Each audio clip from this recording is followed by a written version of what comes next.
It seems a bit of an understatement to say that Pokemon Go is damn popular, and we now have just a little bit of an idea as to how popular. And this is with it not releasing in several key countries, including, for example, China.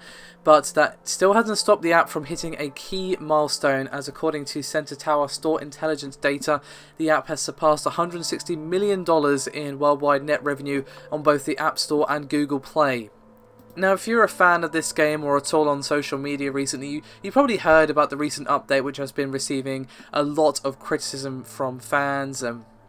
People have been, very upset about the recent changes, and you might think, well, maybe this had an impact on, say, the engagement or how much people were using the app or that sort of thing. But again, according to Sensor Tower research, when it comes to actually using the app, they are just as engaged as they were before the update hit.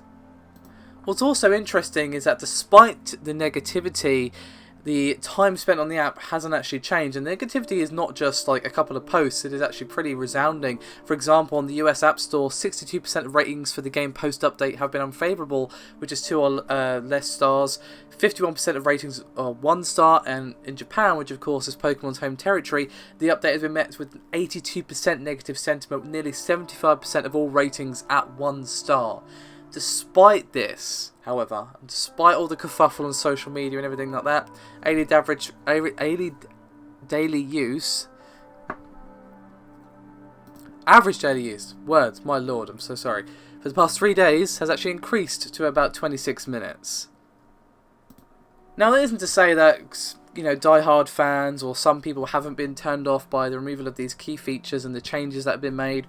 People are undoubtedly either spending less time with the game or having uninstalled it entirely due to these changes, but the average user is not spending less time playing as a result of these changes, according to this data, and they're not even playing it less frequently either.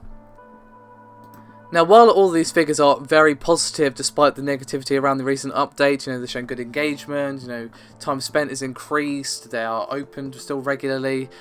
One thing they haven't shown us in this particular research is how many users are there. Have the user base seen an impact from the update? Now, probably a little, but to be honest, I think what would probably be the case, so let's say that a big chunk of people did leave, just for example. Given the insane popularity in this game and the fact that Niantic keep releasing it in new territories, the people that left are probably going to swiftly be replaced by another user. As cynical as that sounds, with the crazy popularity of this game, I have no doubt that's pretty much what's happening. So even if the update did have an impact, it's probably not enough of an impact given that this game is still going strong.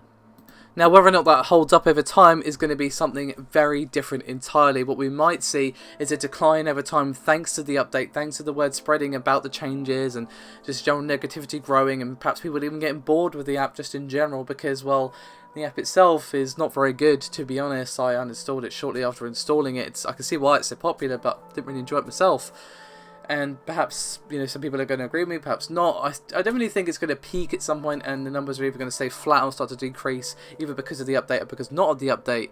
So it's going to be interesting to see figures of user base and exactly how that was affected and that sort of thing. So interesting figures, and $160 million ain't bad. I'm sure Niantic and everyone involved is pretty damn pleased with that, but I'm interested to see what happens in the longer term for Pokemon Go.